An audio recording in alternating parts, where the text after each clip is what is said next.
Welcome to the Sense Making in a Changing World podcast, where we explore the kind of thinking we need to navigate a positive way forward. I'm your host, Morag, permaculture educator and global ambassador, filmmaker, eco-villager, food forester, mother, practivist, and all-round lover of thinking, communicating, and acting regeneratively. For a long time, it's been clear to me that to shift trajectory to a thriving one-planet way of life, we first need to shift our thinking. The way we perceive ourselves in relation to nature, self, and community is the core. So this is true now more than ever, and even the way change is changing. Unprecedented changes are happening all around us at a rapid pace. So how do we make sense of this? To know which way to turn, to know what action to focus on, so our efforts are worthwhile and nourishing and are working towards resilience, regeneration, and reconnection. What better way to make sense than to join together with others in open, generative conversation? In this podcast, I'll share conversations with my friends and colleagues, people who inspire and challenge me in their ways of thinking, connecting, and acting. These wonderful people are thinkers, doers, activists, scholars, writers, leaders, farmers, educators, people whose work informs permaculture and spark the imagination of what a post-COVID, climate-resilient, socially just future could look like. Their ideas and projects help us to make sense in this changing world, to compost and digest the ideas, and to nurture the fertile ground for new ideas, connections, and actions. Together we'll open up conversations in the world of permaculture design, regenerative thinking, community action, earth repair, eco-literacy, and much more. I can't wait to share these conversations with you. Over the last 3 decades of personally making sense of the multiple crises we face, I always return to the practical and positive world of permaculture, with its ethics of earth care, people care, and fair share. I've seen firsthand how adaptable and responsive it can be in all contexts, from urban to rural, from refugee camps to suburbs. It helps people make sense of what's happening around them and to learn accessible design tools to shape their habitat positively and to contribute to cultural and ecological regeneration. This is why I've created the Permaculture Educators program, to help thousands of people to become permaculture teachers everywhere through an interactive online dual certificate of permaculture design and teaching. We sponsor global perma-youth programs, women's self-help groups in the global south, and teens in refugee camps. So anyway, this podcast is sponsored by the Permaculture Education Institute and our Permaculture Educators program. If you'd like to find more about permaculture, I've created a 4-part permaculture video series to explain what permaculture is and also how you can make it your livelihood as well as your way of life. We'd love to invite you to join our wonderfully inspiring, friendly and supportive global learning community.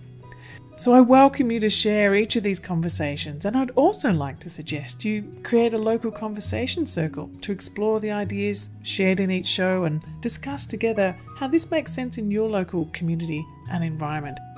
I'd like to acknowledge the traditional custodians of the land on which I meet and speak with you today, the Gubbi Gubbi people, and pay my respects to their elders past, present and emerging. It's my great pleasure to welcome to the Sense Making in a Changing World show today, Christina Conklin. Christina is based in the San Francisco Bay Area. She's an artist, writer and researcher whose work investigates impermanence and possibility. She's recently co-authored The Atlas of Disappearing Places, Our Coasts and Oceans in the Climate Crisis with Marina Soros. They share 20 stories of the impacts of climate change around the world, particularly on cities, and ask questions of how we to mitigate and adapt, and even consider the idea of moving where some cities are sinking, and to build and enhance local resilience. You know, sometimes these impacts as impacts continue, painfully hard choices will have to be made. We really need to be having these conversations now. Christina has included many beautiful maps throughout this book. Christina has included many beautiful maps of each place in this book made of seaweed, and she explores throughout the book ecological concepts. Christina has also been a major supporter this year of the work that the Ethos Foundation has been doing in Rwanda refugee settlement in Uganda. So it's with my great pleasure that I introduce Christina here on the show today. Enjoy. Well, welcome to the show, Christina. It's absolutely wonderful to have you here. For those listening, Christina and I met just recently, actually, through a refugee living in Uganda. And we're both part of something called the Global Regeneration Collab. And it's through our shared support of a refugee called Bemariki in Uganda that we got to meet. And it's through that. Then I started to uncover what Christina actually does. And I'm so delighted that you've joined me on the show today, Christina, because you just recently released your book, which is called The Atlas of Disappearing Places, which just in the title of that just evokes such curiosity and wonder. I wonder if you could just sort of give us a little bit of an overview of that book and where it came from to start us out. And welcome. Thank you for being here. Thank you so much for having me. So actually, it was the publisher who came up with the title. So they realized that there was a big gap. 4 years ago, there were almost no books on sea level rise or anything to do with the ocean and the climate crisis. And so they saw this opportunity, a need, and reached out to my co-author and myself, and initially just wanted a book on sea level rise. But I had the thought, like, could we broaden the scope of this to actually look at the whole ocean system and take a real systems thinking approach to this and have the ocean be the protagonist and not have this be all about us, right? So many climate change books are very, very anthropocentric. And to me, that misses half the point. And so luckily the publisher agreed. And so the book is 20 place-based stories about different climate challenges in the ocean, particularly also that affect coastal cities and communities. And it's divided into 4 sections: changing chemistry, because we're actually changing the fundamental chemistry of the ocean; strengthening storms, those are happening more and more, as we all know; warming waters, all the impacts of melting ice and warming water; and rising seas, so sea level rise. So, basically every aspect of ocean life is being impacted by climate change, of course. And everything from one chapter is about the microbiology of plankton in the North Atlantic Ocean, and another chapter includes deep sea mining in the Cook Islands, harmful algal blooms, storms and sea level rise. So we really cover this vast array of topics. It was a very research-intensive project. So, can you tell me a little bit about in the research that you've been doing for this book? What are some things that you've uncovered that you find really disturbing and that add fuel to the flame of you writing this book and bringing it to light? Yeah, well, the thing that I was most curious and concerned about, that I needed to learn about most myself, was what's happening in the parts of the ocean that we can't see, right? We know about storms and sea level rise, but what is happening with ocean acidification, and what is happening with, in the deep ocean, and in the Arctic? I got to go to the Arctic as part of my research, which was really a thrill.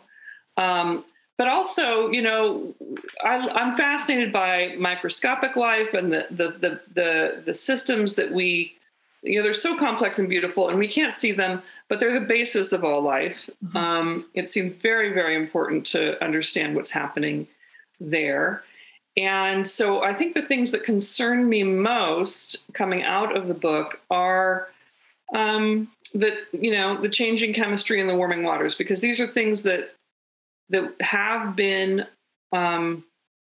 unleashed now, and that will not, the genie's not going back in the bottle. And that's a very hard thing to know. and the extinctions that are happening in the ocean, and the how very little we know about life in the ocean, and how much we're going to lose before we even get a chance to know it. One study I read said we've only identified 9% of the species in the ocean. Mm. We know almost nothing about the deep ocean. There are big research projects happening now as fast as possible, but that feeling of little and late was really strong for me in reading all these research papers. I had not been aware also of deoxygenation, which is one of the most critical things happening in the ocean. As water warms, it can physically hold less oxygen. And so animals that are living in these very fine thresholds of sunlight and oxygen, if you imagine like how we live in the air, it's even more intense in the ocean. If you're a seagoing creature surrounded by this substance, water, and it's becoming more acidic and it has less oxygen available to you, and the stress it's putting on living systems is really profound. And I think that was what I left with was some real grief around that. Yeah, absolutely. And I think just as you were saying about the species extinctions, I mean, our focus has been so terrestrial. And I think, when you turn the globe around to that point where you just see that whole ocean, we're really living on an ocean planet, and it's mostly we're thinking about the land systems. And so what drew you to focus mostly in this work in the oceans? I mean, I know you live by the coast, but was there a deeper connection for you with the ocean, and for that to be this sort of central thread that holds your stories together? Yeah, I guess I grew up going to the coast in Oregon, and I think there are just people who are ocean people, right? There's like passionate ocean people, and I'm one of them. So I think it's simply that I think they call us mermaids, people who really belong to the sea. Yeah. And so, yeah, I just have always felt really passionate about it, very connected to it. It feels, metaphysically like this sort of infinite vessel that has been around, forever, and has this sort of rhythm and presence that is very comforting to me in one sense, and also, awe-inspiring and fearful in another. It's you don't mess with the mother ocean. So it's all of those things. The ocean up in the Pacific Northwest, where I'm from, is sort of fierce and gray, and then having visited the ocean in many, many places, it's just such a multiple location, even though it is one body of water. And one of the maps in the book, so I painted maps for the book on sheets of dried seaweed, which was a challenging. What type of seaweed is that? It's the genus Ulva. It's sea lettuce. So these big sheets of sea lettuce. Yeah. I only get little sea lettuce where I am. Oh, yeah, no. I actually painted every map in the book on it's a single sheet that I got that was probably 150 square feet. It was so massive. Wow. And so, yeah, I would haul it out of the ocean and rinse it and process it and dry it out and get these big sheets and then paint the maps. Let's just rewind there. How do you process that to get it to something that you can actually paint on? Like what was your process there? Yeah, it has, I don't know. It just, if you stretch it out in a certain way with a certain amount of give, because it will shrink, and, lots of trial and error. And you lay it out on large tables, it will dry into sheets. And the sheets are this, luminescent, translucent green to start. And then they fade over time into a parchment color, kind of manila color. And so you can play with that as well, which is very fun. And I'm just obsessed with playing with using all kinds of algae as my art material primarily right now. So did you? My other question that I came into this conversation was like, you've brought so many things together, from arts to science to culture, and I know you're fascinated with textiles and so like. There's so many different dimensions to the work that you do, and the point of sort of bringing this together in the book and sharing it through the voice of the ocean, but through the materials of the ocean too, is so beautiful. So what are some of the maps that you actually, not all maps, like some of them are, there's different types of things that you've drawn on this material. And is that sort of the key part of the story that goes through, or is that what holds the book together? Can you tell us a bit about how they feature in the book?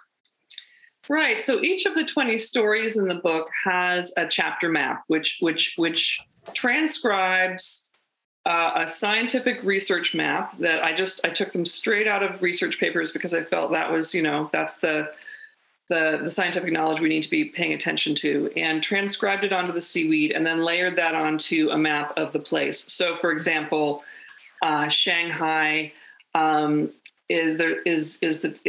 chapter is about subsidence of delta cities and how they've drained their aquifers, and Shanghai is now 9 feet below sea level. So as sea level rises and storms come, so the floodplain map of Shanghai is painted on the seaweed and then layered on top of a topo map, and so it sort of looks like the seaweed is like eating Shanghai.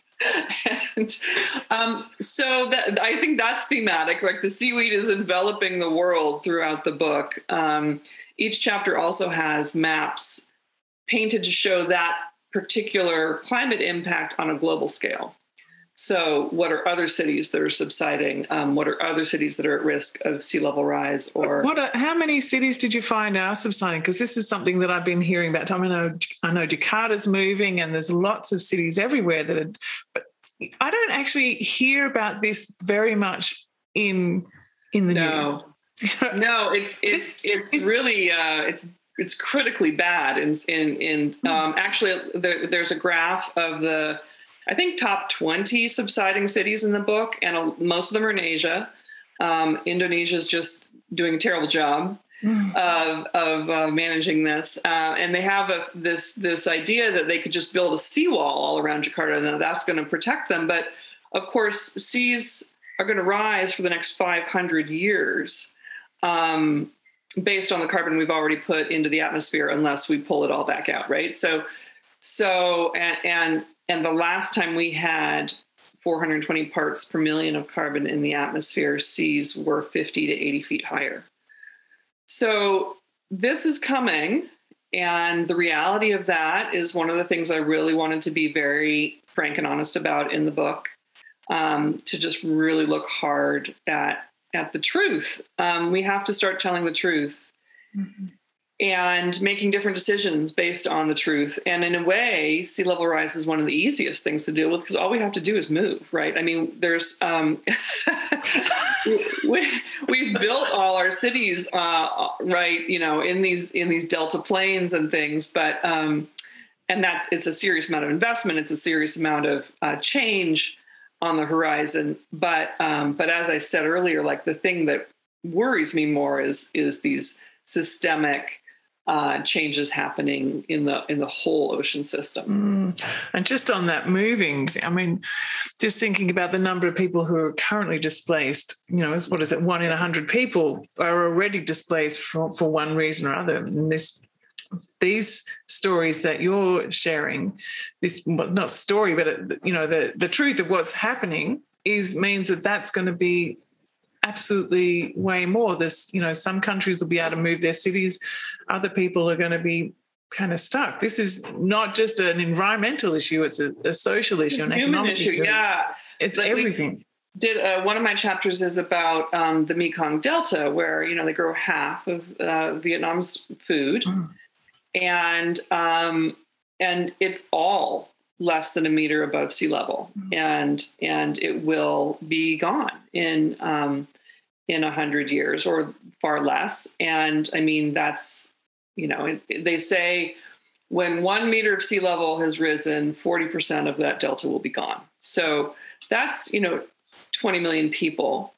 And there's already subsistence farmers. And part of that chapter is about how they're already suffering and struggling and leaving because they have to. I mean, their crop yields are down by half. And another chapter I wrote about Myanmar and the Rohingya refugees who actually, this was never part of the official story. And it's just one aspect, of course, but that the stress caused by salination of farmland and repeated increasing numbers of typhoons was a piece of what ignited that, tragedy. And they call climate change as a threat multiplier for refugee situations.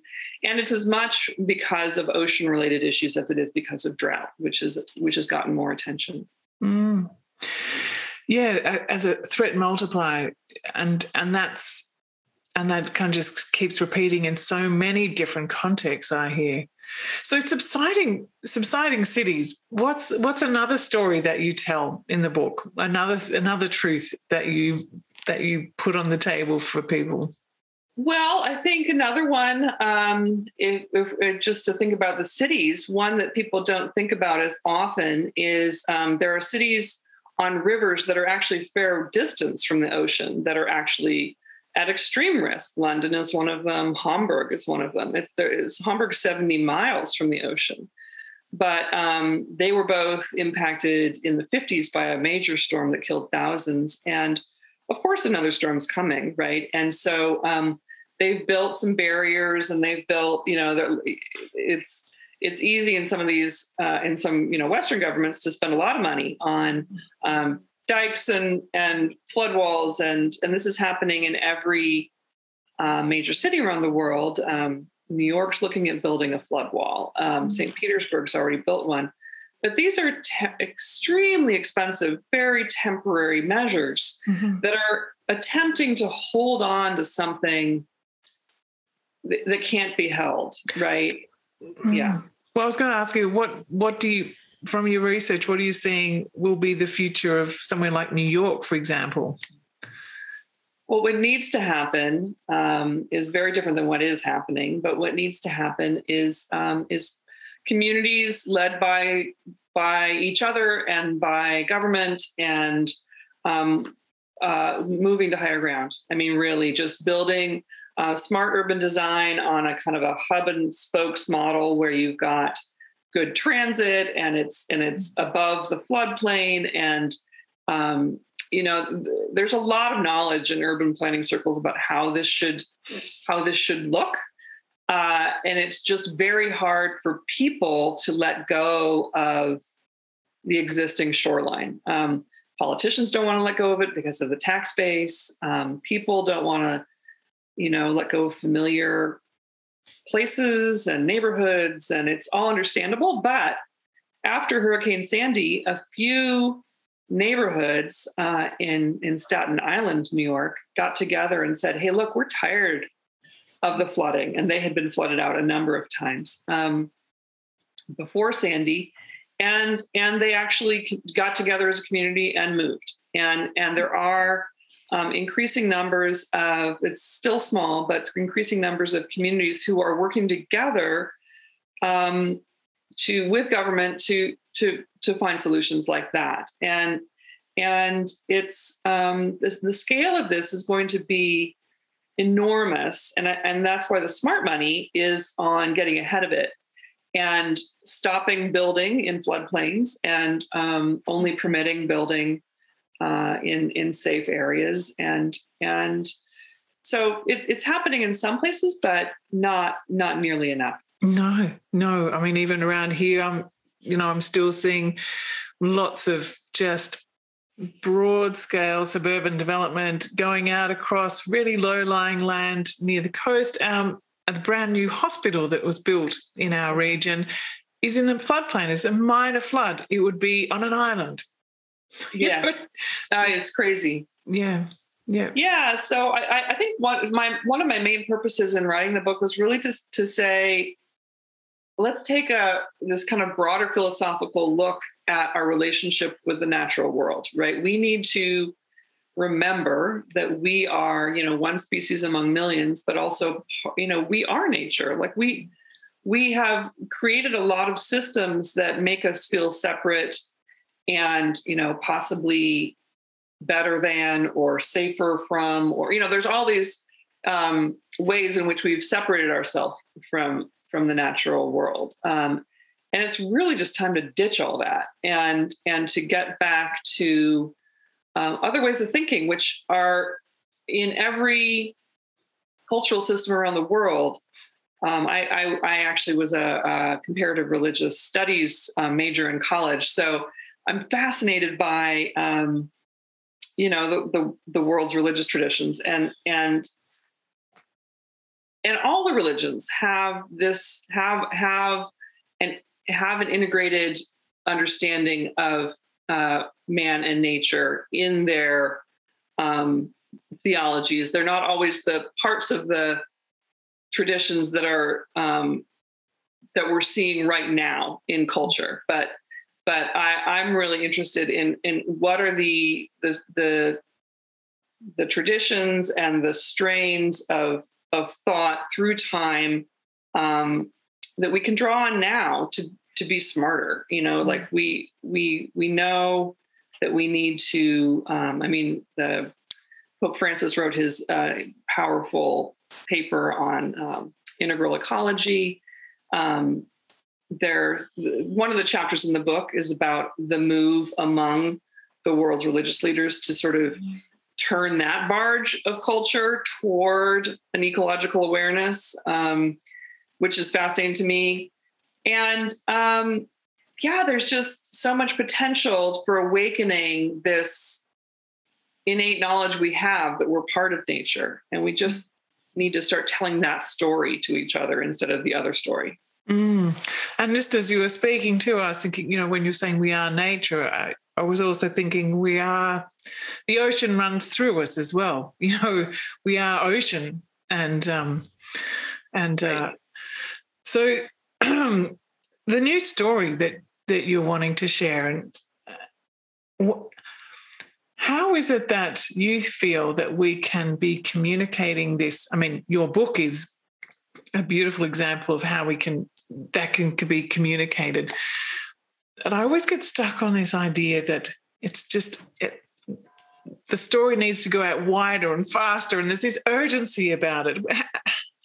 How do you feel about that, and how do you feel like we can shift this narrative at a pace that needs to happen, or you have a different way of seeing that?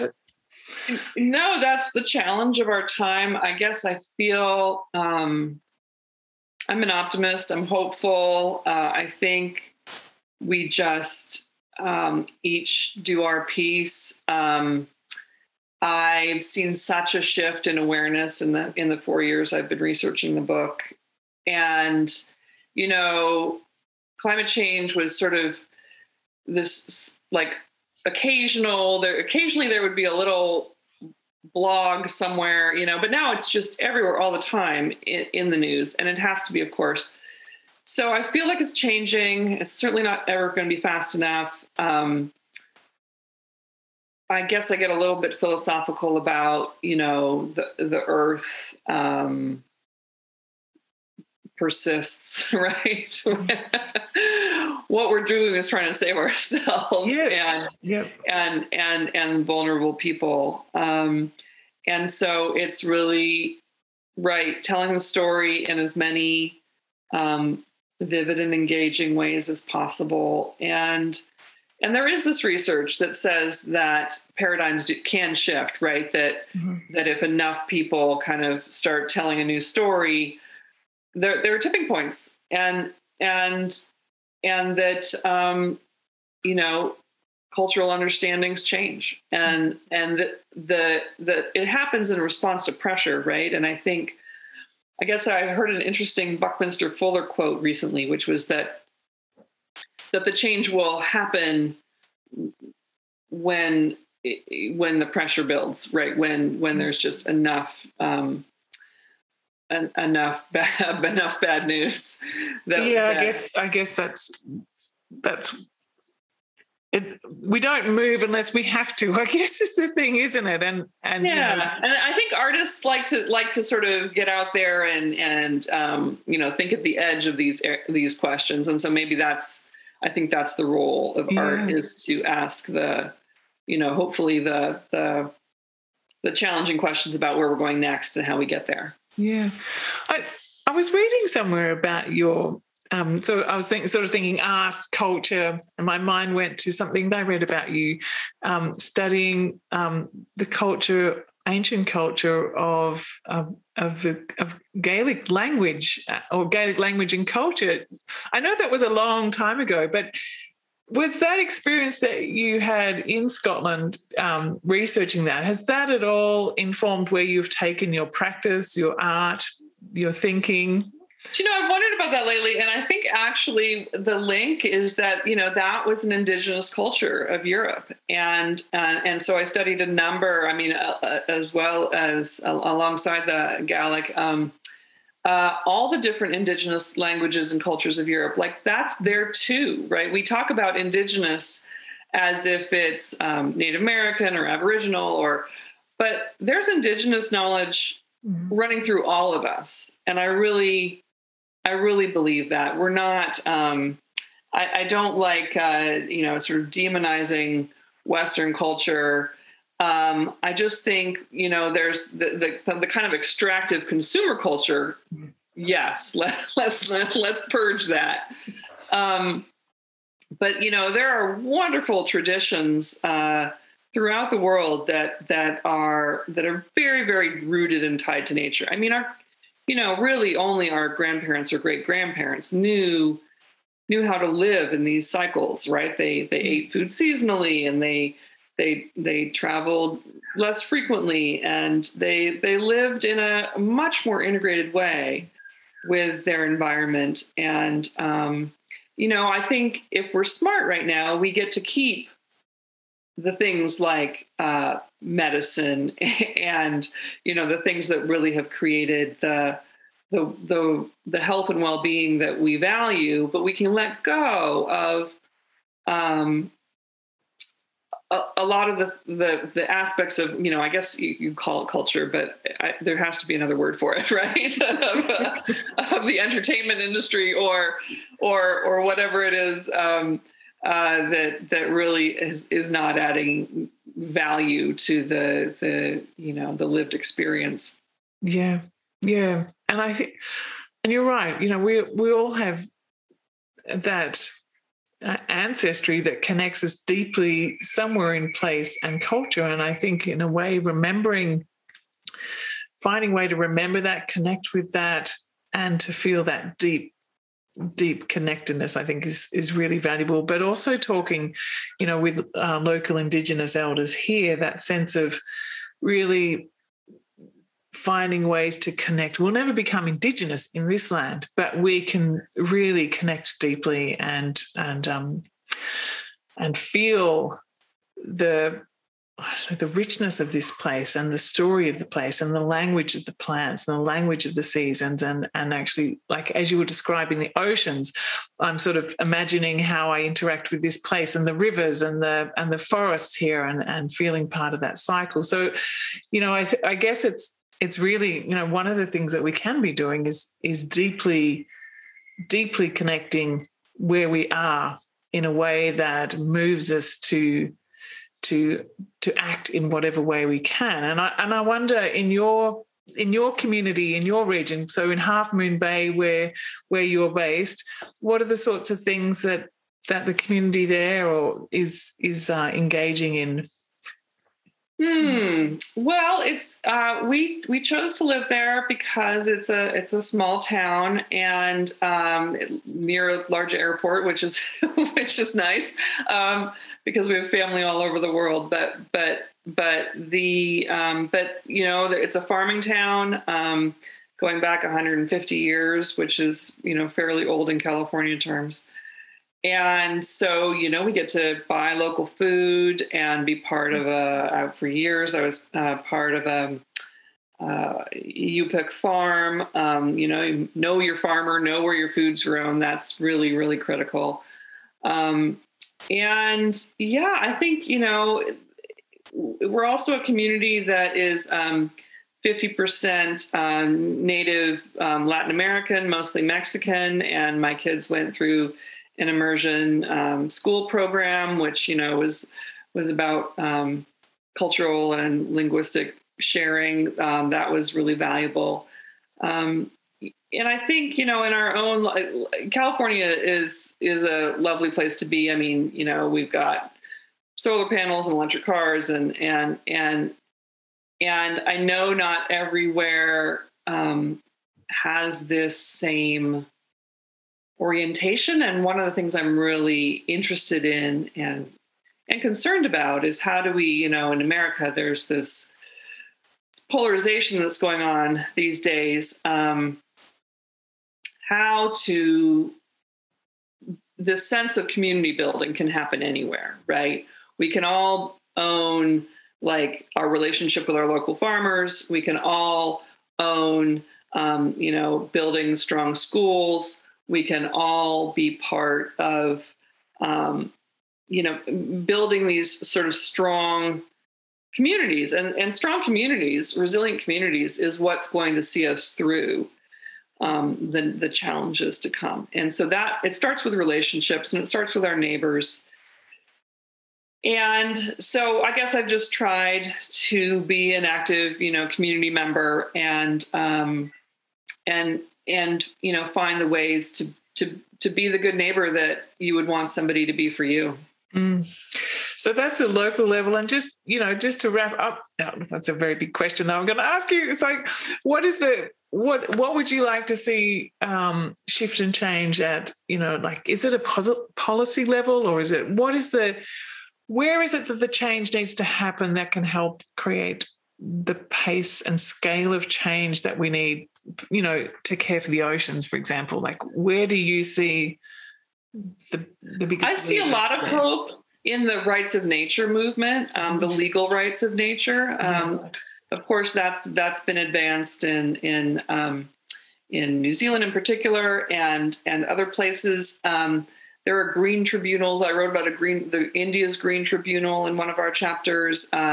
In the chapter on the Cook Islands, my hope for the future is that the law they passed in 2017 to protect their territorial waters from to protect them for sustainable development. Unfortunately, the current prime minister is allowing deep sea mineral mining to go on, manganese mining. It's a travesty. So my hope is that in some cases that the legal protection of large scale areas of nature will create some breathing space, right, for those ecosystems and environments. Policy leaders tend to not be leaders. That we do need. I think this has to come as this awakening of people and organizations and movements all over the world. It does seem to be happening. I think my hope is that people engage in whatever way they can in the kind of biggest, most heartfelt, creative. Somebody put it this way: like, what's your superpower? And what do you care most about? And go do that, right? So everybody's got a skill. And if we all start rowing our boats in the same direction, we're going to, create space for nature to recover and for us to build our relationship back with nature again in a way that will transform things, in this really beautiful place that I think the part of the challenge is figuring out how to imagine this place, right? How to draw that picture. My next challenge for myself is like, okay, so working with other artists to try to create this vision of where is it we're going to, and why is it so compellingly beautiful that we're just pulled seamlessly, irrevocably toward it. Oh, fantastic. I think that's actually one of the key things, isn't it? That we need to have a sense of what's possible and a future that's not this sort of apocalyptic vision, but something that, like, why is it worth making the change? Why is it worth fighting for the planet? Why is it worth, all of these things that we keep talking about? Why? Well, and every chapter in the book actually has a section called The View from 2050. So we actually do that in each of the chapters. We, in combination with some of the hard things that are going to happen, the flood that's going to come to New York or Shanghai or wherever, we talk about what's possible. So, what are the things we can be doing right now? Basically, it's a way to propose what should we do right now, so that we, change the arc of the story over the rest of the century. So, and beyond. So, all sorts of hopeful things. I mean, gosh, this sounds like a book that needs to be in every single school as well. Like this. I really do hope it has, some educational application. It's really appropriate for anything from, I would say, middle school up, and it's fairly accessible. Yeah, because I think it's about framing this idea and planting enough ideas. I wanted to just plant some seeds, so that if somebody reads the book in 10 years, they're like, oh, well, there's an idea I could pursue. That's. But like the combination of the truth telling and the scientific research with the image of what's possible in the future, but and also the perspective that you're bringing, the perspective from the ocean and the material use, all of those different, like the messages in the meta as well, isn't it? The way in which you're presenting this, and, powerful perception shifts can come through engaging with a piece of work like that. Thank you so much for I can't wait to get a hold of a copy and have a look myself. So when it gets to Australia eventually, I'm going to be so excited. Yeah, very soon, very soon. Yeah. Well, thank you so much for joining me today in conversation on the show. And thank you so much for having me. Yeah, and anyone who's listening, we're going to be putting all the links, remember, down below, so you can find out references to Christina's work and her artwork, and also to the book, of course. And thank you again, Christina. It's been an absolute delight to have you here chatting today, and very thought-provoking. You've got my mind buzzing, thinking about a number of different ways that I can maybe reconceptualize the way that I communicate the sorts of things that I do. So thank you for that. Oh, delightful. Thank you so much. Thank you. All right. I'll stop it there. Brilliant. Oh, thank you so much. Wonderful. Yeah, that was great. I should have brought up the good news earlier on. The future parts we really did try every story to have, like, good news. Yeah, look, no, that's great. It's a lovely way to end it, to say, oh, there's all that good news. Yeah. So, just wanted, to quickly touch base about Bamariki. So, he's doing really well there. I mean, he's been in lockdown for 42 days or. Oh, okay. I think it's almost ending, or maybe they've expanded a bit. But so he's continuing on doing. He's just about to build an extra little classroom, and gosh. Yeah. So what's I guess one question is, what is the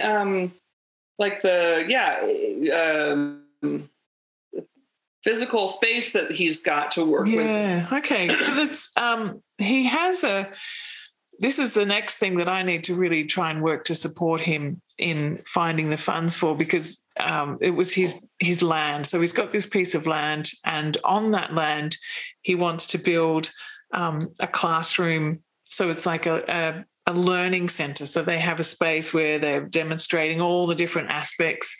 And, by a classroom, it means sort of a pagoda type of thing. It's nothing very complex, but then also a storeroom to store all their tools safely and, demonstrate water collection and water purification, soil improvement strategies. Having a seed bank is one of the biggest things that he wants to do, like create a seed farm. So he has this land, and then in the middle of, so that's on the edge of the camp, and in the middle of the camp, he managed to get a piece of land, little piece, where he's built a mud brick classroom, and the government's just given him a little bit next to it, the camp manager, so he can build an extra classroom for young women to have micro.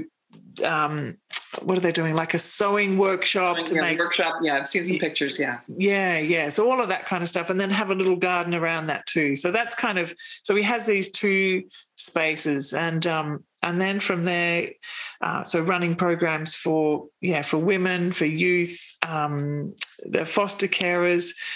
We've just been supported him to get some funds to build a piggery for so each of those groups that were part of who you supported, they've come together and they've said, well, this is the project together that we want to create, which is one is a permaculture designed food and farming system that includes some pigs, and they will be paying it forward with the pigs. Another one is with mushrooms, and the mushroom one really excites me because it's so small scale and has the potential for so much, abundance and nutrition out of that, but also, the materials can then go straight back into the gardens. So the idea with that is a community, it's a community enterprise rather than giving each individual person something. He says that just disappears, whereas this way it's going to actually continue on. So, and then they become hubs that then teach others. And there's people doing like rocket stoves, all very simple, appropriate technologies, but just not there.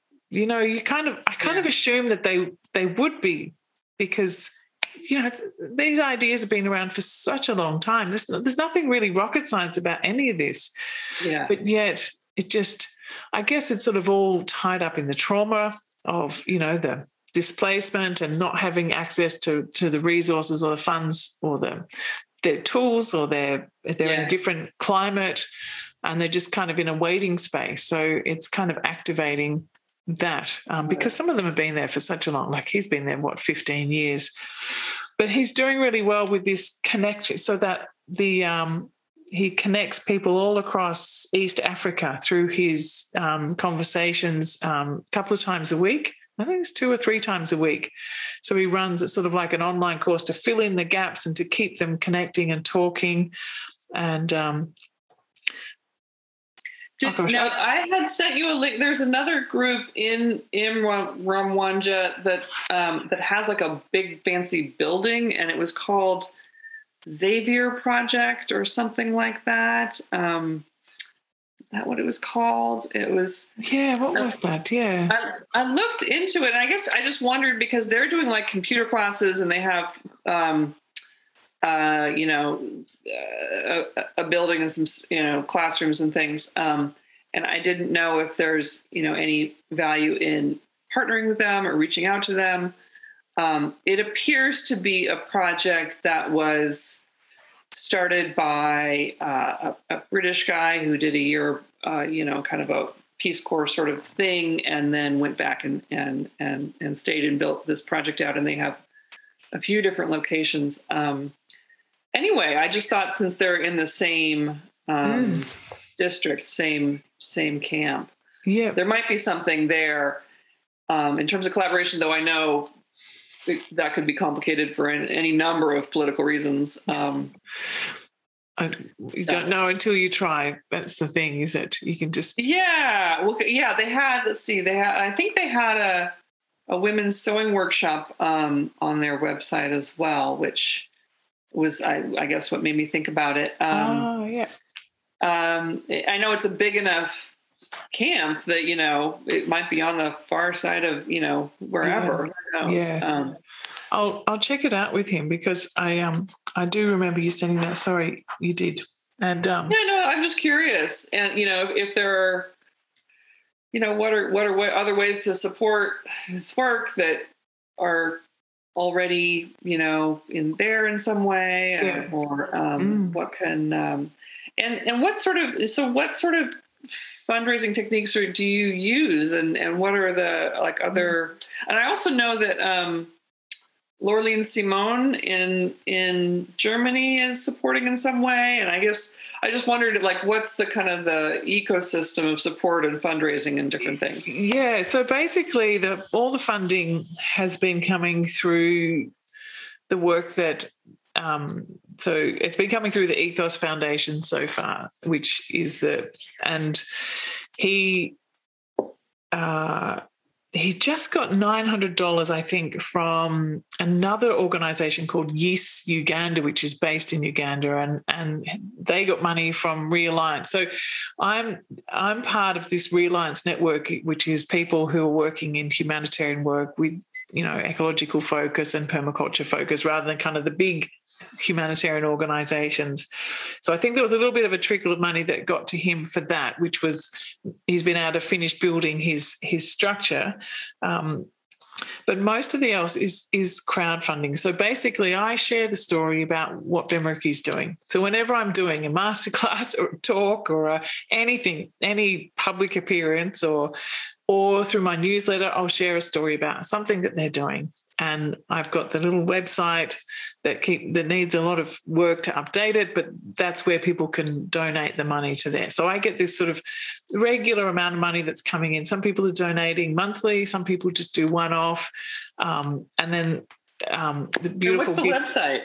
ethosfoundation.org.au. Okay. And so I really am looking at trying to...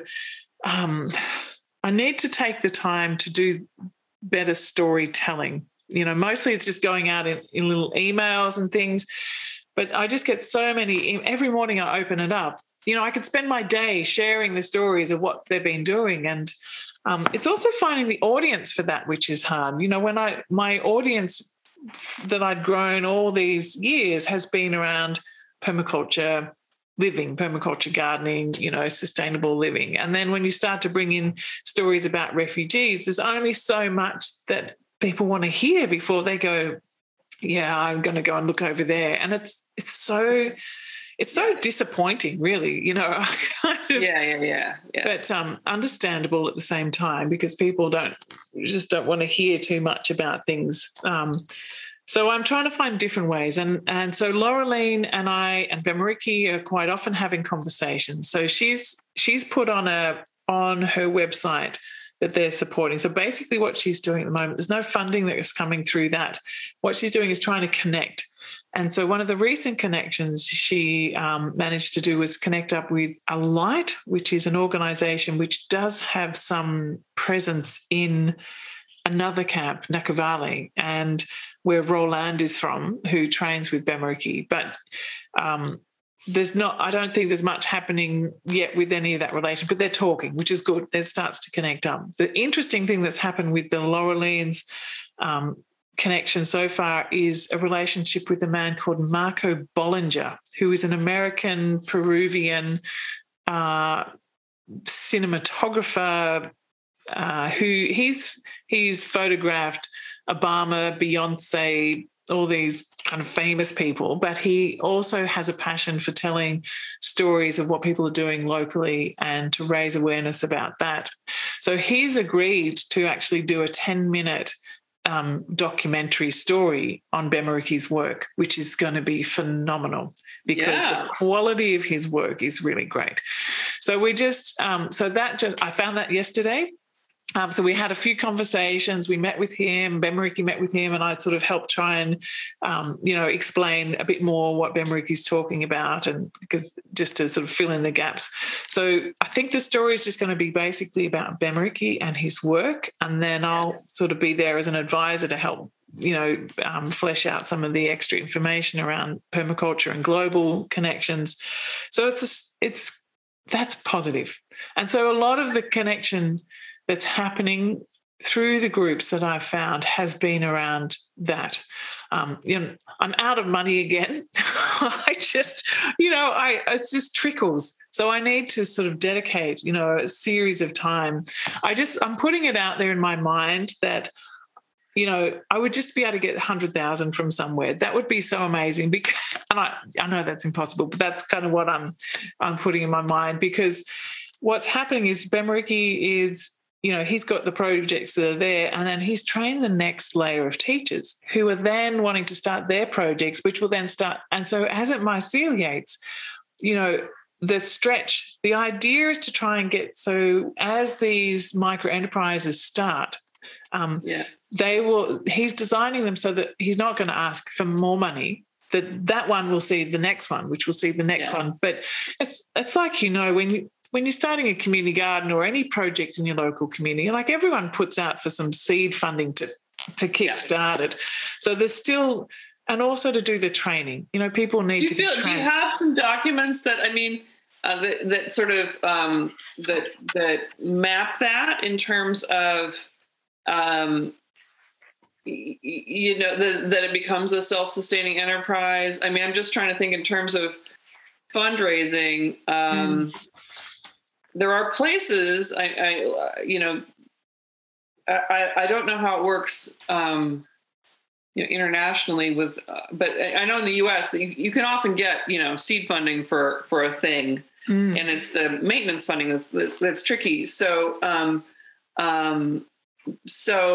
if there's a document that actually shows, the story so far and the sort of trajectory to a self-sustaining, fiscally responsible, blah, blah, kind of showing that whole arc.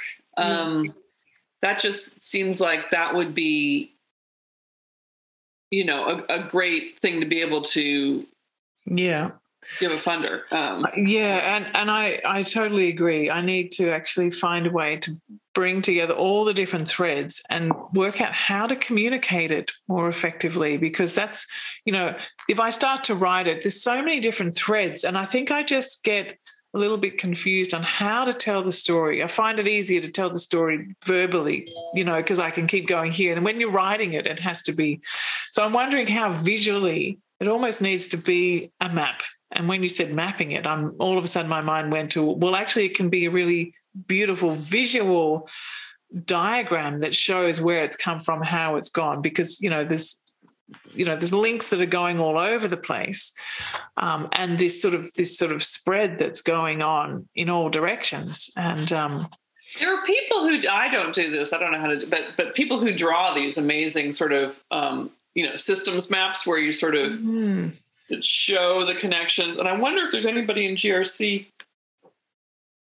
who, I think there is, and I'm trying to think who it is, and I'm not drawing a blank, but, who can kind of, I'll ask Dave Witzel.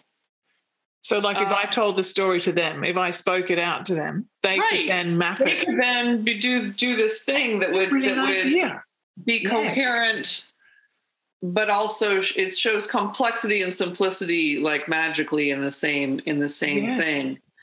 And it might be a way to just sort of synthesize and simplify. Like, how do you take all of this? Because to describe it in writing, people would get to the first page and go, oh, yeah, there's lots. That's great. But they don't get the sense of that complexity. Oh, you know who it is, though? Have you met Nenad in Serbia? Yeah. So he actually, he asked me to, GRC had a mission statement that was 4 pages long. And he said, can you look at this and make it something that anybody would ever want to read? So I helped him with that. And he said what he wanted to do was work with somebody he knows who does this sort of simple visual, he has a word for it, visual synthesis, graphical interface, what we're talking about, a way to simply convey a story, a complex piece of information. And that was a few months ago, and I sort of did my piece and contributed back. Mm-hmm. And I don't know, but I know he knows somebody who does that kind of work. Okay. And so maybe there's a connection there, because I do feel like this is a very hard, it's just a very hard thing for people to visualize and put themselves. Some of his videos and reports and things are great, because now I feel like I can picture. I've been to Africa before, so I have a little bit of context. Like, I can kind of, picture the color of the soil and the different things. But I think organizationally and strategic plan, whatever, that piece of it, it'd be great to have an engaging imagery based. And that's the piece that I'm missing, because I know that is what's going to help to communicate more effectively what this is all about. And it's where I've got stuck. So I think you're right. I need to find someone else who can do that. I don't have the skills to do that bit, but I really do think, I bet somebody in GRC, whether either the person Nina knows or putting out a kind of a call, this seems to be kind of a skill set that is trendy right now. This kind of graphical, dynamic drawing thing that people do. And so that, and then so is Ethos Foundation, is that sort of you and your projects, or is that something else? Okay, so I have an ecology of organizations. So the main one that I run is called the Permaculture Education Institute, and that's where I run the courses and the global learning community, and anyone who's, refugee is also welcome to come in there and be part of that as a contributing member. Then to support their projects, I have the Ethos Foundation, which is a registered charity. And so that's the kind of the pool of money that 100% goes to the refugee projects, but also some Indigenous projects that I'm working with, and not always refugees, but vulnerable communities. Like there's women's projects that I'm working with in Kenya as well, and so some. A lot of the people who are part of the Permaculture Education Institute who know me and have met the refugees and the other members of the community go, well, yeah, I will support them. So they kind of put some money in regularly. And then people like yourself will also donate into that. And then that goes across. And then there's the Perma Youth, which kind of sits aside as well. And that it is... basically, that was born out of the Permaculture Education Institute as well, because I gave scholarships to another number of young people, and I was asking them how it was all going. They said, it's great, but I'd love to meet some other young people to kind of talk about this. And so I put out a call, and then this sort of started to merge, and now it's a youth-led movement that's got hubs all over the place, and it's starting to birth itself as really a quite significant global movement. And they have monthly online festivals where they get together and they share the music from Somali or Roland, and they have slam poetry. The artists, they've just had a photographic exhibition with people from Bangladesh to Spain to wherever. And my daughter made a virtual gallery that you could walk through to see the pictures with all the information. And we managed to get a little bit of money together. I put some money in from the Permaculture Education Institute and Hannah from Abundant Earth to offer some prize money for them. And so then that will then help them buy some camera equipment. And then there's some of the young people who are part of Bamriki's network who are like, I think we've been able, through the Ethos Foundation, and like those three organisations together have been able to support 1,000 people to get trained this year in permaculture. So wonderful. And it's this trio that works together. Yeah. So I'm just wondering, in the U.S., just given that we're a bigger place than Australia, you're working with Hannah? Do you have like fundraising structures here at all? Or no, I wish. Yeah, there was a woman I'm having a meeting with her today or tomorrow who put her hand up to start a Perma-Youth hub in America. It's called Perma-Youth Americas, but I think she's sort of very kind of localized, and she works with she's doing work with the Pine Ridge Reservation. So that's kind of her thing, but she's called it Perma-Youth Americas, whereas I think really it should just be, more localized. So I think we're going to try and see if we can scale up and create a more meta picture there.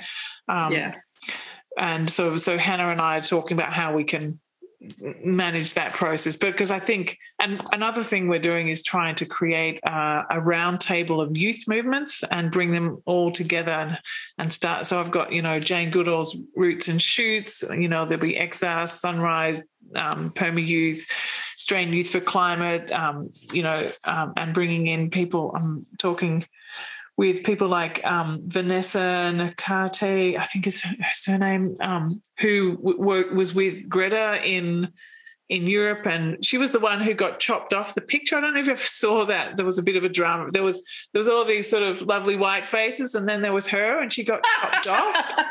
And she was so upset about this, and I think the photographer just went, well, there was sort of bad background, and I think it just all got messed up. But anyway, so she started up this whole other movement called the Rise Up movement, and it's a youth climate action movement. And so it's really just about looking at, well, how can we connect young people talking about climate, about conservation, about oceans, about all these different, social issues, and connect it in with permaculture as well as something that's very sort of practical, community-based, food-based, and think together, I guess. Is something. Yeah.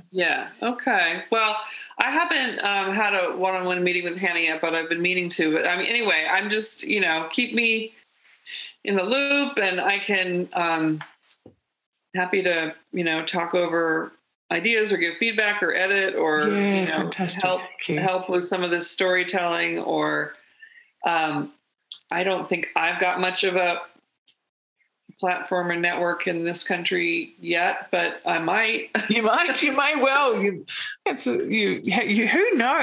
Who knows? Yeah. I mean, who knows? But have your publishers given you a big speaking commitment? Yeah, I did a bunch of radio stuff in the past few weeks. I've got some podcasts coming up. We got, some good reviews. They say it's going very well. This is a big, noisy country. Like it's hard to break through, but apparently the book is doing well.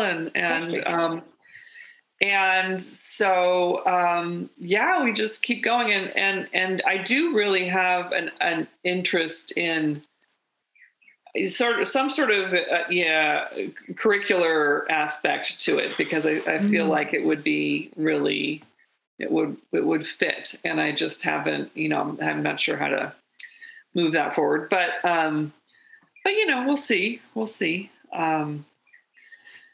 There's, lots of possibilities on the horizon. Absolutely. And, I can imagine that.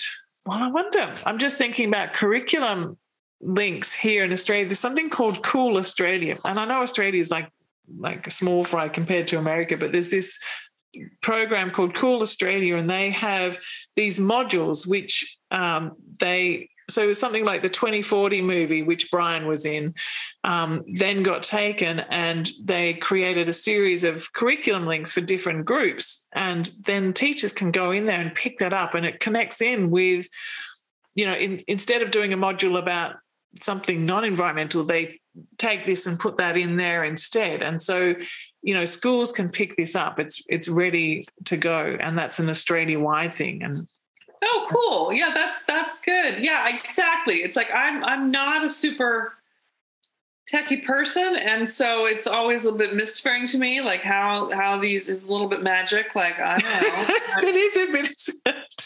God. But there are people who know how to do these things. So that's right. Yeah, that's right. So, well, that's part of the conversation with Brian in a few minutes, actually. Oh, okay. I'll let you go. Yes. Yeah. He's apparently talking with, there's some Australian, oh gosh, what's his name? He mentioned Damon Gameau. Damon Gameau, who's the producer of the 2040 movie that I just mentioned. Yeah, so anyway, they've got something going on, and I might get looped into that. So great. Wow. Anyway. Yeah. Well, fantastic. Well, that would be wonderful. I think that, because he's very, he's great. He's really, really good. I think. Oh, good. Okay. If you connected with something with him, he creates beautiful films. Have you seen the 2040 movie? I haven't yet. No, I need to. Yeah. That would be something to check out. Yeah. Yeah, for sure. Yeah. Okay. On the list. Okay. Well, I'm sure you got many things on your list. And so many. A few things. Well, great. Well, thanks. And like I said, give me a shout whenever I can be of help. Yeah, great. Thank you. So that's all for today. Thanks so much for joining me. If you'd like a copy of my top 10 books to read, click the link below, pop in your email, and I'll send it straight to you. You can also watch this interview over on my YouTube channel. I'll put the link below as well. And don't forget to subscribe, leave a comment, and if you've enjoyed it, please consider giving me a star rating. Believe it or not, the more people do this, the more podcast bots will discover this little podcast. So thanks again, and I'll see you again next week.